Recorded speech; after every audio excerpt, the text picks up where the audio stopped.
के जो ये दूसरी एकांकी है आपकी बहू की विदा, बहू की विदा एकांकी विनोद रस्तोगी द्वारा लिखी गई है। और ये विनोद रस्तोगी एक ऐसे राइटर हैं जो हमेशा समाज की समस्याओं पर लिखते हैं। समाज की जो बहुत सारी समस्याएं हैं इस पर ये लोग लिखते हैं। तो इन्होंने जो ये जो एकांकी लिखी हुई है आपकी बहू की विदा, बहुत अच्छी एकांकी है। और इस एकांकी का जो उद्देश्य है वो ये है कि समाज में जो दहेज प्रथा है, दहेज प्रथा को खत्म करना है। तो लोग अवेयर हों, लोग जागरूक हों कि ये जो समस्या है दहेज की बहुत बड़ी समस्या है और इसे हम लोग कहीं ना कहीं किसी तरीके से समाप्त करने का प्रयास करें। तो इसी संबंध में ये एकांकी लिखी गई है। तो इस एकांकी के जो मुख्य पात्र हैं, तो सबसे पहले जो पात्र हैं वो है जीवनलाल। जैसा कि यदि आपके पास बुक है तो ठीक है, आप देख लीजिए। मेरे पास तो ये बुक है, मैं इस बुक में आपको देख रहा हूँ। और जब भी आप लाइव पर आए, आपको मालूम है 9 बजे से हमारा लाइव है, तो आप 9 o'clock के आ जाइएगा। आप तो आ ही गए हैं, मैं थोड़ा लेट हो गया, तो आप बुक भी रख लीजिएगा। कहीं कोई दिक्कत है, कोई डाउट है तो आप पूछ सकते हैं। तो इसलिए आप बुक जरूर रखिएगा। मेरे पास भी बुक है, आप भी रख सकते हैं। तो चलिए आज हम इस पर फिर पूरी चर्चा करेंगे। तो इसके जो मुख्य पात्र हैं, सबसे जो पहले पात्र हैं वो है आपके जीवनलाल। और जीवनलाल के बाद है उनकी पत्नी राजेश्वरी।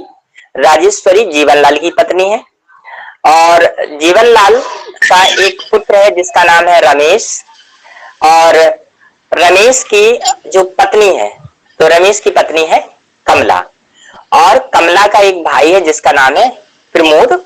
और इस पूरी किताब में कहीं भी जो इसके जो पात्र है आपके देखिए, जहां पर ये बताया गया है कि इस कहानी में, इस एकांकी में जो ये मुख्य पात्र हैं, देखिए ये आप देख पा रहे होंगे, ये जो मुख्य पात्र है, इन मुख्य पात्रों में कहीं भी गौरी का नाम नहीं दिया गया है।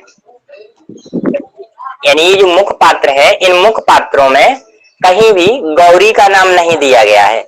लेकिन आप जानते हैं कि गौरी कौन है? गौरी के बारे में आप जान ही गए होंगे कि गौरी रमेश की बहन है। आप लोग बता रहे हैं, ठीक है। मैं जरा चैट देखता हूँ क्या है, क्या प्रॉब्लम है बच्चों को। ओके, ठीक है, कोई विशेष प्रॉब्लम नहीं है, बस केवल एक छोटा सा मैसेज है उन लोगों का, कोई दिक्कत नहीं है, चैट बॉक्स में दिख रहा था। तो चलिए, तो जो रमेश है, रमेश की बहन है गौरी और रमेश की पत्नी का नाम है कमला। अब कहानी की शुरुआत होती कहां से? कहानी की जो शुरुआत है वो होती है कमला की ससुराल से। तो कमला की ससुराल का कोई नामो निशान नहीं है, कहाँ है, किस शहर में है, ये तो नहीं बताया गया है। लेकिन ये बताया गया है कि कमला की ससुराल है, वहीं से ये कहानी शुरू हो रही है। होता ये है कि सावन का महीना आता है, जैसे कि इस समय सावन का महीना चल रहा है, ठीक है। तो सावन के महीने में होता यह है कि लड़कियां अपने मायके जाती हैं।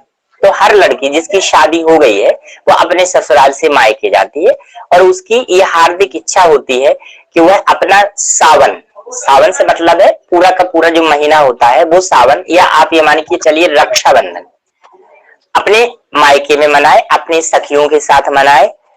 ये उसकी अपनी हार्दिक इच्छा होती है। तो ये सिस्टम है, समाज का एक सिस्टम है, यानी व्यवस्था है समाज की, कि जिसकी भी शादी होती है तो वो जो बहू है, बहू अपने मायके चली जाएगी और वो अपनी बेटियों को अपने यहाँ बुला लेंगी। शादीशुदा उनकी बेटियां तो वो अपने यहाँ आ जाती है। ऐसा समाज में एक व्यवस्था बनाई गई है। उसी व्यवस्था के तहत प्रमोद कमला के यहाँ आता है, यानी जो कमला है उसकी अभी शादी हुई है तो वो आता है और जीवनलाल से मिलता है, क्योंकि जीवनलाल घर के बुजुर्ग हैं। तो सबसे पहले वो जीवनलाल से मिलता है। बैठक होगी, जैसे हम लोगों के यहाँ भी बैठक होती है, बड़ा कमरा होता है जिसमें सब मेहमान आके रुकते हैं। तो वहां प्रमोद जाता है और जीवनलाल से उसकी मुलाकात होती है।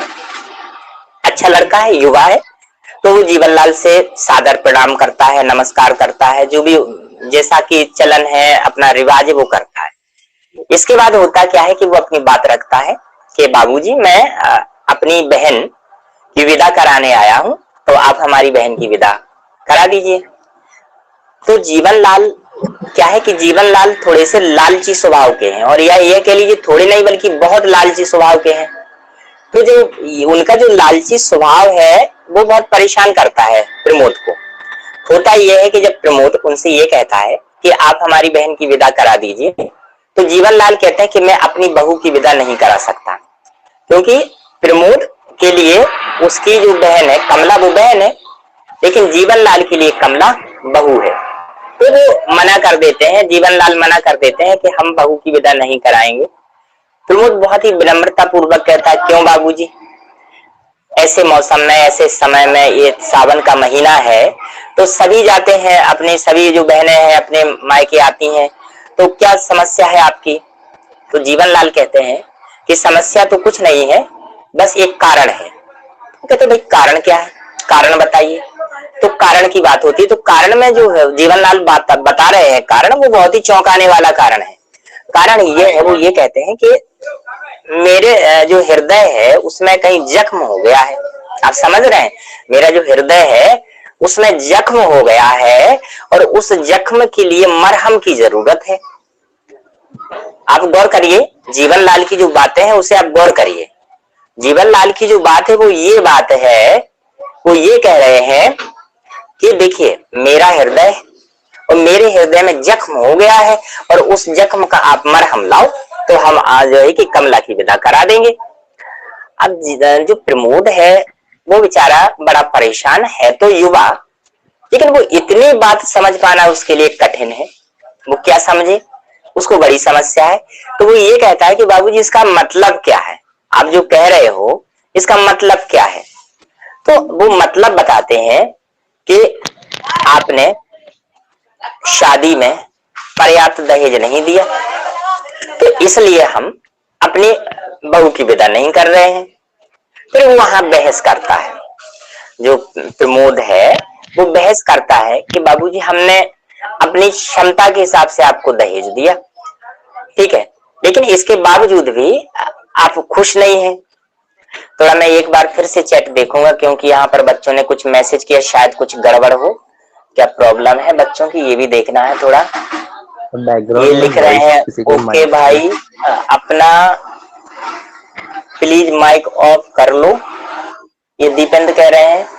चलो भाई, हमको इससे कोई फर्क नहीं पड़ता भाई, आपको अपना माइक ऑफ करना है या ऑन करना है नहीं मालूम, आपको जो करना है वो करिए, आप कोई दिक्कत नहीं है भाई। आप क्लास में डिस्टर्ब ना करें। मेरी समस्या है कि मैंने ये बुआ का माइक लगा रखा है, इसमें सुनने वाला कोई सिस्टम नहीं है, तो मैं केवल बोल पा रहा हूँ और उम्मीद भी यही कर रहा हूँ कि आपको शायद आवाज भी आ रही होगी, ठीक है, क्योंकि अभी चैट में कोई ऐसा मैसेज नहीं किया आपने कि आवाज नहीं आ रही है। ऐसा अगर मैसेज कहीं हो, अगर आवाज में कोई दिक्कत हो तो भाई कर दीजिएगा चैट में मैसेज, मैं कल जैसा आपको पढ़ा दूंगा। लेकिन फिर भी अगर कोई प्रॉब्लम नहीं तो आप कहानी को आराम से एंजॉय करिए। आराम से घर में आप बैठे ही होंगे, आप आराम से बैठिएगा। बारिश हो रही थी, अब थोड़ा सा बंद हो गई है, लेकिन अभी हम स्कूल जाएंगे, लेकिन आप लोग घर में बैठिए। देखिए अब कहानी को आगे ले चलते हैं।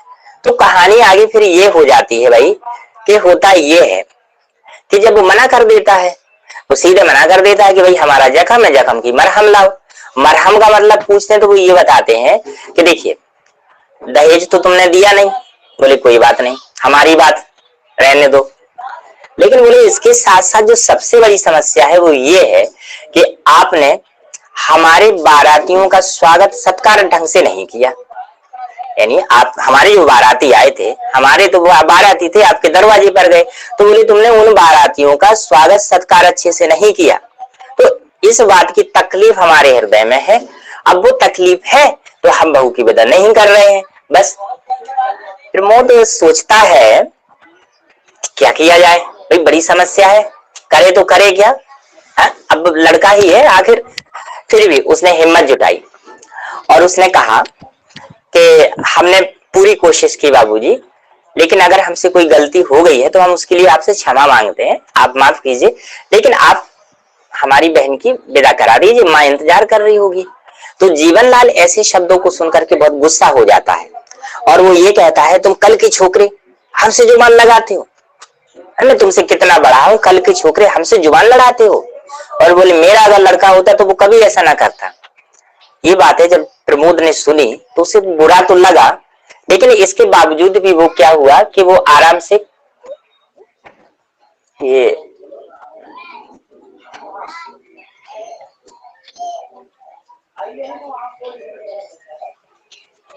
ओके। देखो बच्चों, मैं चैट भी आपकी पढ़ रहा हूँ, आप लोग बार बार चैट में मैसेज कर रहे हैं। देखिए भाई ऐसा है कि मुझे तो कोई डिस्टर्ब ही नहीं हो रहा है, क्यों? क्योंकि मैं तो माइक हूं, मैं सुन पा नहीं रहा हूं, मेरा कोई डिस्टरबेंस नहीं है, डिस्टर्ब आपका आपस में हो रहा है। तो भाई आप एक काम करिए कि आपस में डिस्टर्ब ना करें, आप एंजॉय करें, आराम से कहानी को बड़े प्यार से सुने, समझे? ठीक है, आज मौसम भी बढ़िया है, आराम से आप सुनिए, कहानी सुनिए, बस केवल आपको सारे के सारे प्रश्नों के उत्तर इसी में मिल जाने हैं। आप बड़े आराम से सुनिए, कहानी आप सुनिए बड़े आराम से। देखिए, तो जिसको भी डिस्टर्ब है भाई, वो आप आपस में डिस्टर्ब ना करें किसी का, आराम से सुनिए बस केवल। अब देखिए आगे सुनती है। हुआ ये कि जब प्रमोद ने ये बात बोली, जब सॉरी प्रमोद से जब जीवनलाल ने ये बात बोली कि तुम कल के छोकरे हो, हमसे जुबान लगाते हो, तो प्रमोद थोड़ी देर के लिए शांत हो गया। अच्छा, अब हुआ क्या कि घर है, तो घर में कहीं भी किसी कमरे में कोई बात हो रही है तो निश्चित है कि कोई ना कोई तो सुनता ही होगा। ये बातें जीवनलाल की पत्नी ने सुन ली। जीवनलाल की पत्नी का नाम क्या है? राजेश्वरी। तो राजेश्वरी ने ये बातें सुन ली। देखिए, जैसे हमने ये बोर्ड पे लिख रखा है, ये प्रमुख पात्र लिख रखे हैं, यदि आपको दिख रहे हैं तो ठीक भी है, नहीं तो आपको भाई मालूम ही होंगे सब, कोई बड़ी बात नहीं है। तो राजेश्वरी जो जीवनलाल की पत्नी है, वो सुनती है कि भाई ये तो थोड़ा सा ज्यादा ये हो रहा है, प्रमोद के साथ ऐसी बात नहीं करनी चाहिए। तो वो सुनती है बेचारी, और वो उसको थोड़ी दया आती है। क्यों? क्योंकि वो माँ होती है ना, तो माँ को ज्यादा दया आती है। माँ किसी की भी हो भाई, सबके अंदर ममता होती है, प्रेम होता है, अपना बच्चा हो या दूसरे का हो, इतना लगाव होता है कि सही गलत पे होता, सारा का सारा जो लगाव है अपने बच्चे के लिए ज्यादा होता है। ये भी बात सत्य है, हम ये नहीं कहेंगे कि ऐसा है कि नहीं भाई, अपने बच्चे के लिए ज्यादा लगाव होता है, ये सत्य है। लेकिन आप ये भी समझिएगा कि दूसरे के प्रति भी, बच्चों के प्रति भी माँ के मन में, कोई भी माँ हो, इतना प्रेम होता है। तो जब जीवनलाल की पत्नी राजेश्वरी ने जीवनलाल के द्वारा ऐसे कड़वे शब्द सुने तो उसे बड़ा दुख हुआ, और उसने पहले इंतजार किया कि जीवनलाल थोड़ा यहाँ वहां हो। होता क्या है कि फिर प्रमोद हिम्मत जुटाता और कहता है कि मुझे अपनी बहन से तो मिल लेने दीजिए। तो वो कहता हाँ हाँ मिलो, प्यार से मिलो, प्यार से मिलो, कोई दिक्कत नहीं है, मिल लो, लेकिन बस विदा नहीं होगी, कोई दिक्कत नहीं। अब जो जाता है प्रमोद तो कमला से मिलता है सबसे पहले। तो कमला कहती है कि भैया आप परेशान ना हो, क्यों आप हमारी विदा के पीछे पड़े हो? नहीं हो रही विदा, बाबूजी नहीं चाहते हैं विदा करना, कोई दिक्कत नहीं, मत कराओ विदा। अभी गौरी आई जा रही है।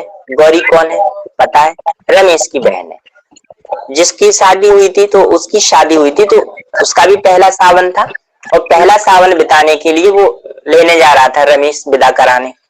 तो बोले गौरी आई जा रही है, गौरी के साथ हम बड़े आराम से अपना सावन मना लेंगे, भैया आप परेशान ना हो। फिर वो ये कहता है कि नहीं, मैं दहेज के पैसे दूंगा जरूर, जो वो मांग रहे हैं वो पैसे दूंगा। अब आप बात समझ लीजिएगा, मैंने अभी इस बात का जिक्र नहीं किया, हालांकि आप लोग जानते हैं, बहुत अच्छे से जानते हैं कि जीवनलाल ने कितने रुपए मांगे थे। जीवनलाल जी ने प्रमोद से दहेज के रूप में, मरहम के रूप में कितने रुपए मांगे थे? तो 5,000। आपको मालूम है? 5,000 सर। आप बोलना भी चाह रहे होंगे, हो सकता है बोल भी रहे हो 5,000 रुपए। ठीक है, ओके, धन्यवाद। जिन्होंने भी बोला उनके लिए धन्यवाद, जिन्होंने नहीं बोला उनके लिए धन्यवाद, और जो सुन रहे हैं उनके लिए धन्यवाद।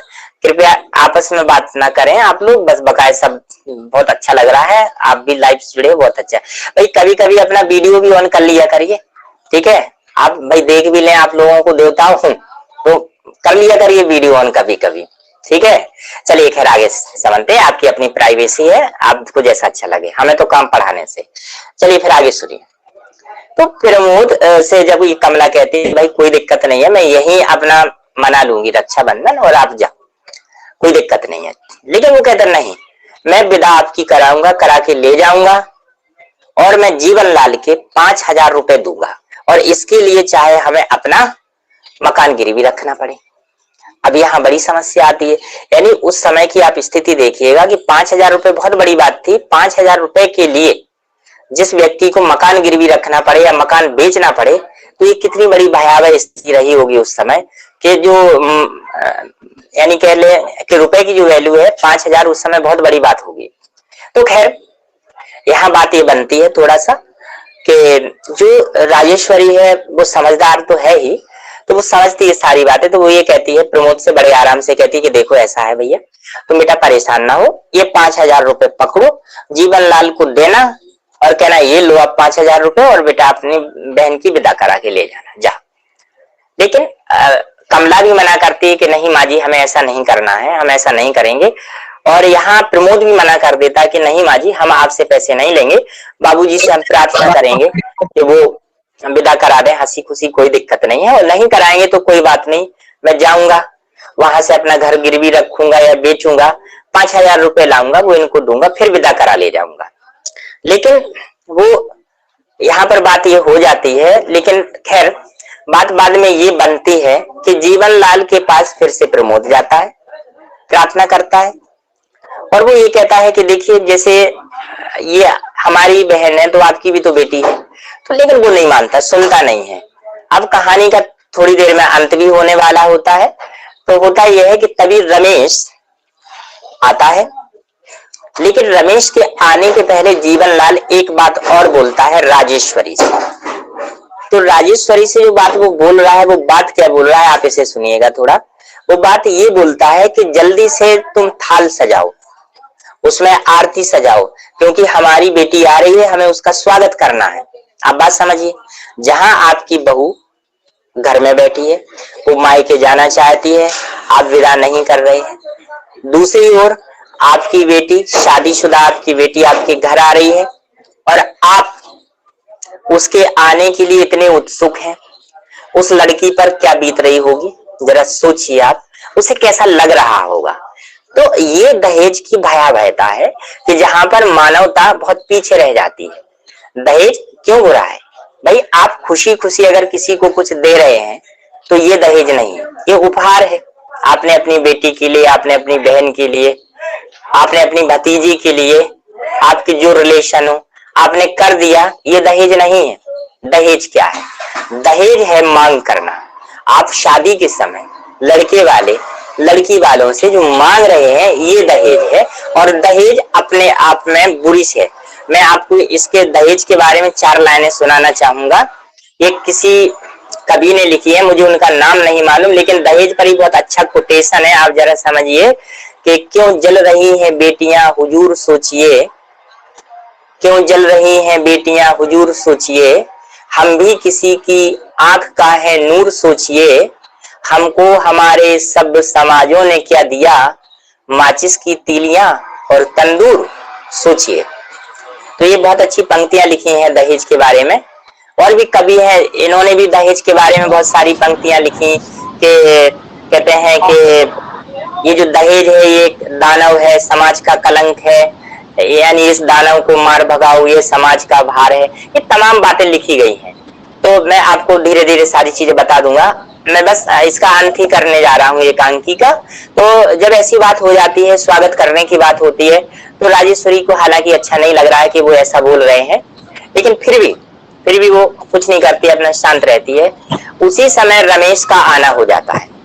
रमेश आया, उदास चेहरा है, ऐसा झुका है चेहरा, उदास। जीवनलाल कहता क्या हुआ, तुम इतने उदास क्यों? तो रमेश बड़े ही गंभीर शब्दों में बोलता है कि गौरी की विदा नहीं हुई।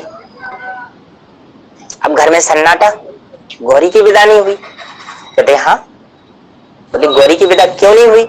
जीवनलाल गुस्सा, गौरी की विदा क्यों नहीं हुई? बड़े परेशान। रमेश शांत, प्रमोद शांत, राजेश्वरी शांत, कमला शांत, घर में सन्नाटा बिल्कुल।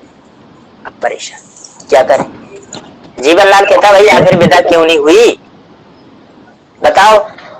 तो रमेश कहता है कि गौरी के ससुराल वाले बोल रहे थे कि आपने उन्हें पूरा दहेज नहीं दिया।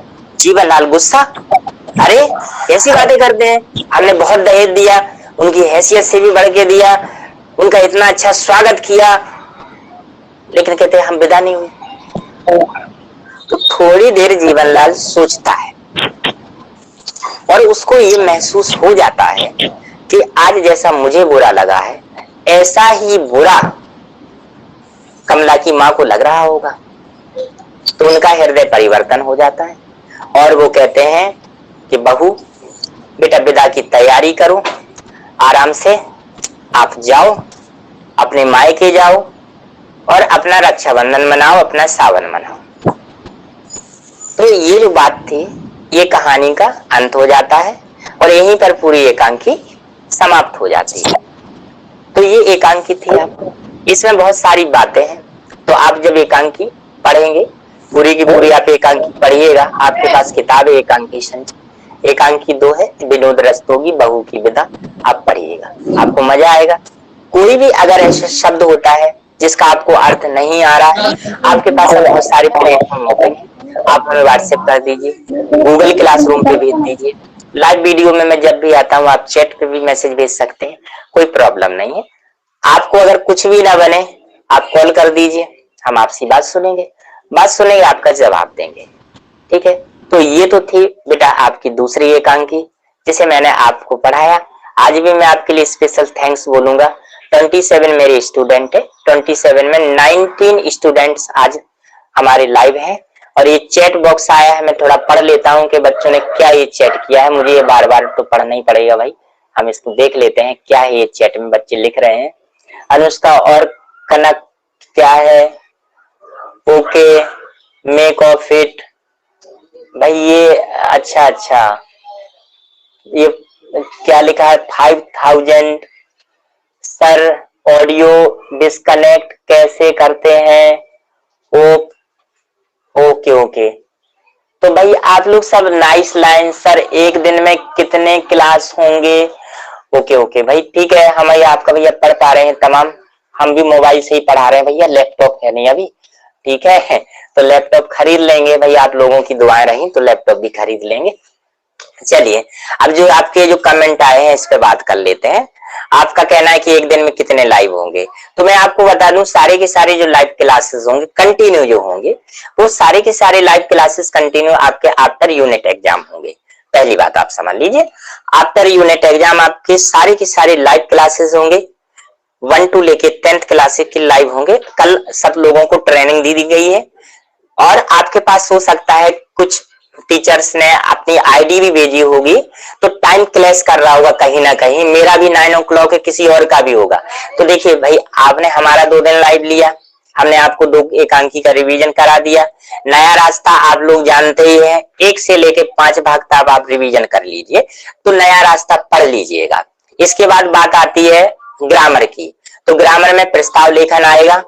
प्रस्ताव का मतलब आप समझते ही हैं, निबंध ही होता है, बशर्ते बस बात बेटा इतनी होती है कि प्रस्ताव में आपको कोई हेडिंग वगैरह नहीं लिखनी होती है। जैसे निबंध में आप लिखते हैं भूमिका, प्रस्तावना, कारण, समाधान, तमाम बातें लिखते हैं, प्रस्ताव में आप अपनी सीधी सीधी बात कर देते हैं।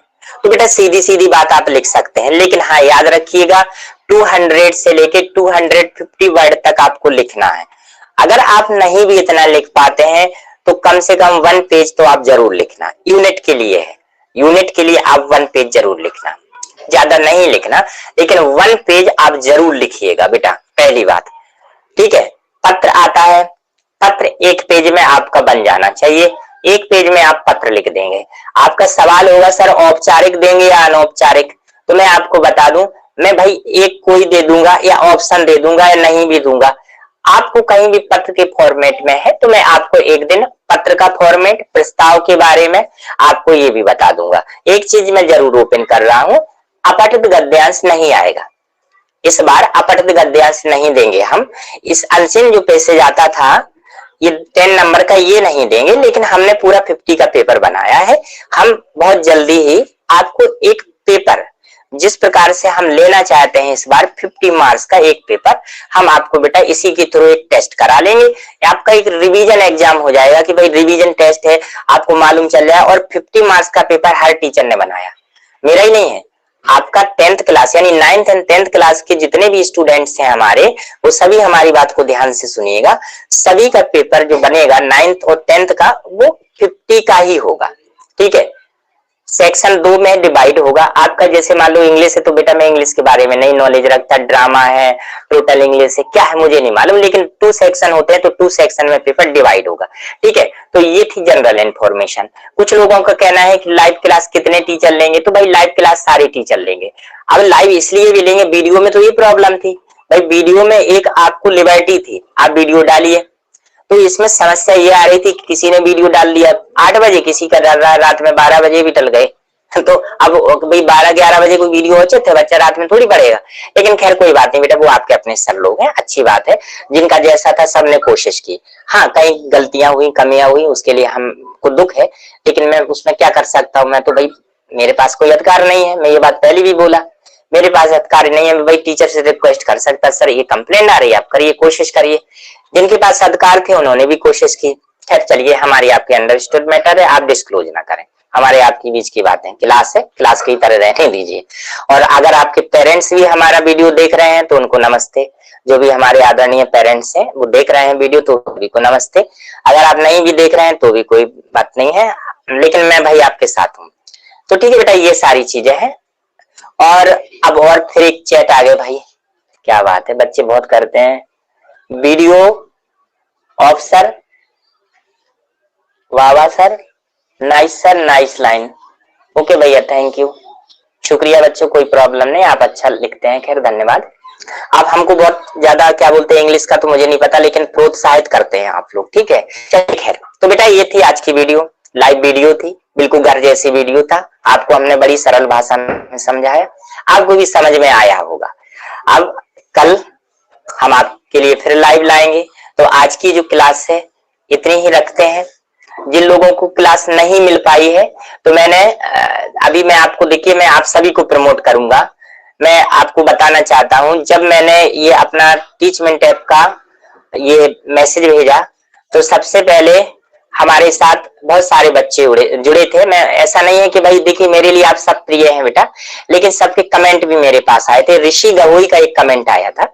ऋषि गवोई अगर सुन रहे हैं तो वो सुन पा रहे होंगे हमारी बात। ऋषि गवोई का एक कमेंट आया था कल कि सर क्या ये जो आप पढ़ा रहे हैं हमें अच्छा लगा। सो थैंक यू, आपको अच्छा लगा, शुक्रिया। तो उन्होंने ये कहा था कि क्या सर ये रिकॉर्डेड वीडियो हमको मिल सकता है गूगल पर। तो मैंने बेटा आज ये रिकॉर्ड पे लगा रखा है, ये वीडियो हमारा रिकॉर्ड हो रहा है, ये वीडियो पूरा रिकॉर्ड हो जाएगा। हम इस वीडियो को आपको गूगल क्लासरूम पर भी भेज देंगे। तो चलिए बच्चों, आज के लिए आपका बहुत बहुत धन्यवाद, आप सभी का बहुत बहुत धन्यवाद। आप लाइव रहे इसके लिए शुक्रिया। आज के लिए बस इतना ही, और मैं जल्दी ही आज ही आपको बेटा गूगल क्लासरूम पर एकांकी 2 के जो क्वेश्चन आंसर है, ये देख पा रहे होंगे, वर्कबुक है।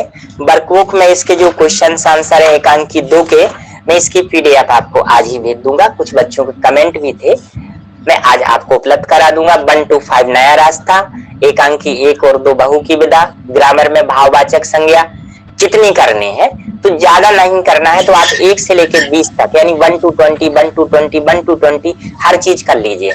पर्यायवाची 1 to 20, विलोम शब्द 1 to 20, और आपका बेटा भाववाचक संज्ञा फर्स्ट पेज जो है कम से कम फर्स्ट लाइन कर लीजिए पूरी। विलोम शब्द में भी इतना कर लीजिए, यूनिट के लिए है इतना पर्याप्त है। इसके बाद जब भी हमारा ये हाफ ईयरली होगा या क्वार्टरली में क्या मॉडिफाई करेंगे, वैसे तो क्वार्टरली संभवतः मैं नहीं कह सकता, हो ना हो भाई उनका डिसीजन है, लेकिन ये यूनिट है क्वार्टरली के ही तरह है। ठीक है बच्चों, ज्यादा बात नहीं करेंगे, आपका वक्त भी बर्बाद नहीं करेंगे। आपका बहुत बहुत धन्यवाद, नमस्कार, आपका दिन शुभ।